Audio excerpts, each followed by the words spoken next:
Bonjour à tous et bienvenue sur le plateau de l'invité. Aujourd'hui, nous allons parler mode, rencontre avec Sabrina Pandet, créatrice de la marque du Sable Doux. Bonjour Sabrina, bienvenue. Bonjour, merci. Alors vous êtes styliste de formation, expliquez-nous quelle formation avez-vous suivi? J'ai suivi une formation en stylisme design textile à l'ESA du Perret de Paris.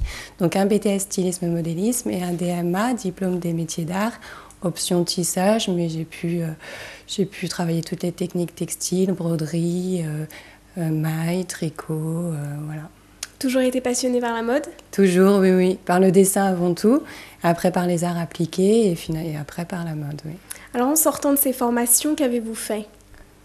Qu'est-ce que j'ai fait en sortant de ces formations? J'ai eu envie de voyager en fait. Donc j'ai commencé par un voyage, j'ai rencontré mon mari au Népal, on a monté quelque chose ensemble en indépendant dans l'import d'artisanat népalais. Et ensuite j'ai voulu compléter mes formations d'expérience commerciale, donc dans la vente. Voilà. Donc aujourd'hui vous êtes une chef d'entreprise? Oui. Et vous gérez ça toute seule? Oui. Beaucoup de travail? Énormément, oui, oui. Alors, vous êtes tombée amoureuse donc de la maille, expliquez-nous comment.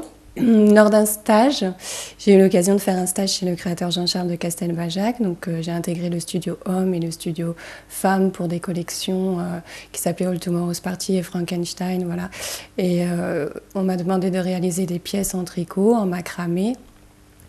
Et c'est en voyant le rendu sur le podium que vraiment je me suis dit la maille, ça a quelque chose vraiment d'intime, de réconfortant. Et c'est cette technique-ci qui m'a le plus plu, oui.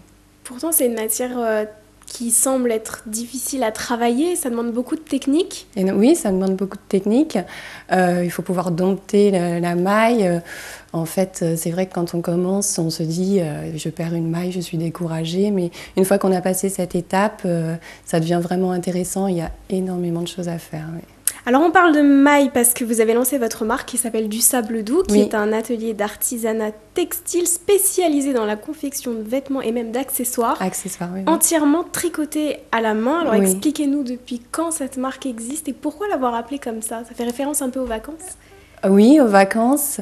Moi, je l'avais plus vu, en fait, ma marque, c'est quelque chose qui est très lié au concept du souvenir. J'aime beaucoup le souvenir, toute l'image autour du souvenir, les cartes postales, les pièces qu'on se transmet d'une famille en famille, les albums photos, tout ça, c'est quelque chose qui me fascine. Et moi, du sable doux, c'est mon premier souvenir d'enfance lorsqu'on est dans une cour et qu'on fait du sable doux. C'était ce côté...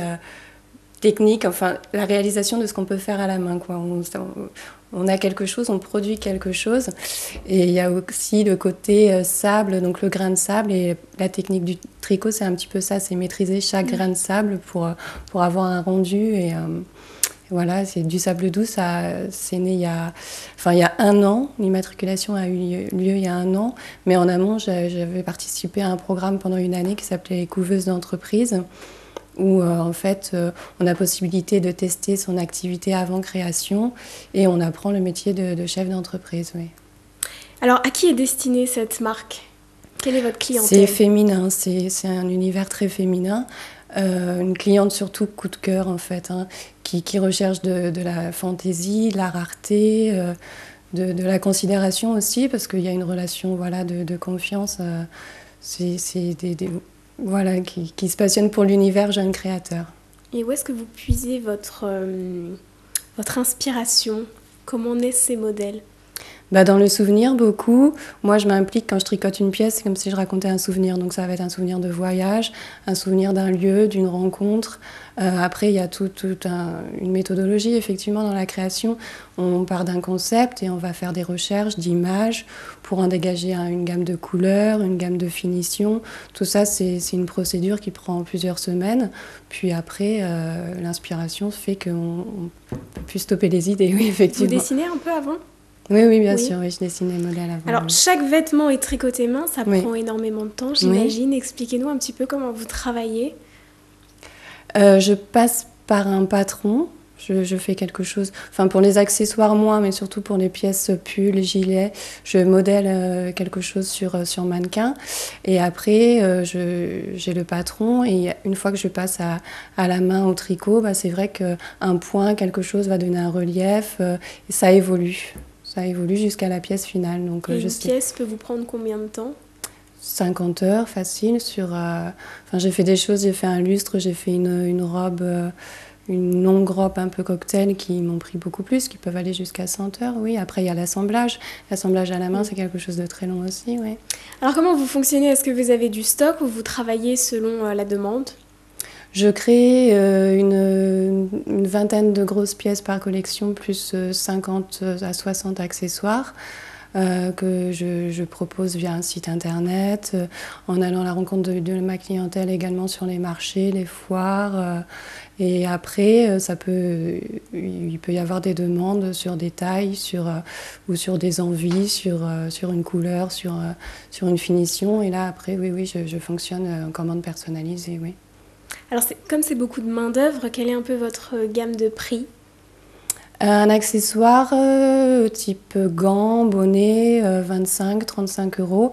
Après, on peut aller jusqu'à des 150 euros pour un gilet, pour un pull ou une pièce plus importante, oui. Quelle est la pièce que vous vendez le plus?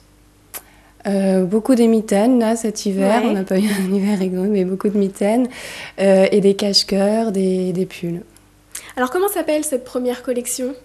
C'était Sweater Girl, la première collection. C'était inspiré de tout ce qui est lingerie, corsetterie, du début du XXe jusqu'à nos jours. Donc beaucoup de points ajourés, style dentelle, des nœuds, des rubans de satin. Voilà, un univers très féminin, un peu vintage. Oui.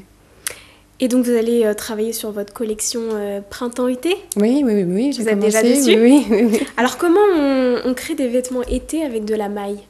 Alors la maille, on emporte l'été de toute façon. C'est vrai que ça va être plus ciblé, hein. On va tous mettre un pull dans sa valise ou qu'on parte en se disant je pourrais en avoir besoin. Par contre, il faut que ça aille avec tout.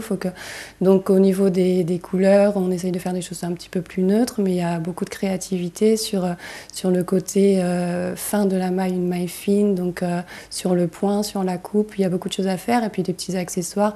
Moi, je customise aussi des sacs, je fais des accessoires où la maille n'a pas forcément ses vertus premières de voilà, la chaleur. C'est plus un côté graphique, c'est plus l'esthétisme de la maille que je souhaite mettre en avant en fait l'été. Mais comment vous travaillez votre communication? Est-ce que vous organisez des défilés? Vous êtes présente sur des salons, principalement sur Internet? Internet beaucoup, il se passe de très bonnes choses sur les communautés de jeunes créateurs, de faits main. Il y a certains sites qui permettent vraiment un réseau très important. Donc Internet, oui, c'est un outil indispensable. Après, la promotion, je déballe en fait. Je fais les marchés même le matin, même sur mon lieu de vacances. Si je vois un marché qui a l'air sympa en Provence ou autre, je mets ma table et puis je vais à la rencontre de ma clientèle. Après, des choses plus foires, expositions, festivals de la maille, festival de la laine, ce genre de choses, oui.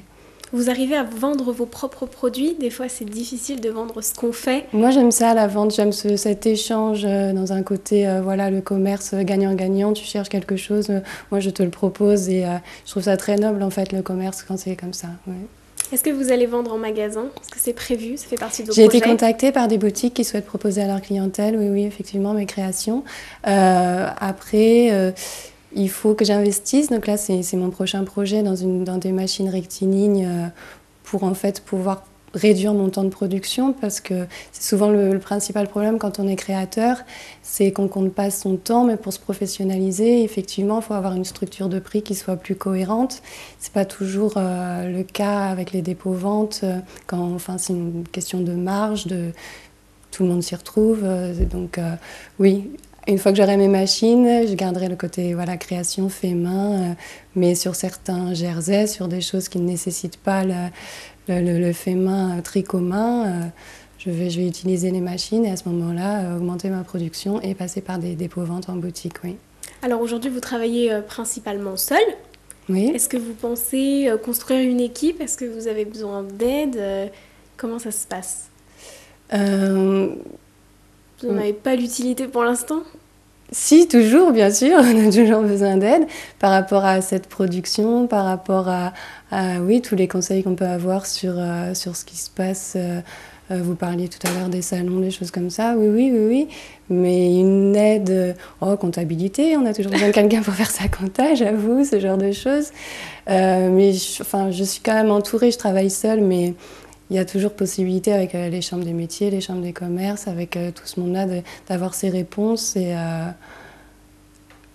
Mais bien sûr, si quelqu'un souhaite m'aider, avec grand plaisir. Et donc votre prochaine collection sera disponible quand ?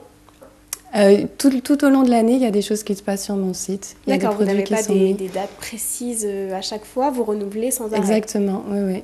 Très bien, merci Sabrina d'être passée. Merci à vous. Bonne continuation à vous. Et nous, on se retrouve très vite pour un nouveau numéro de l'invité.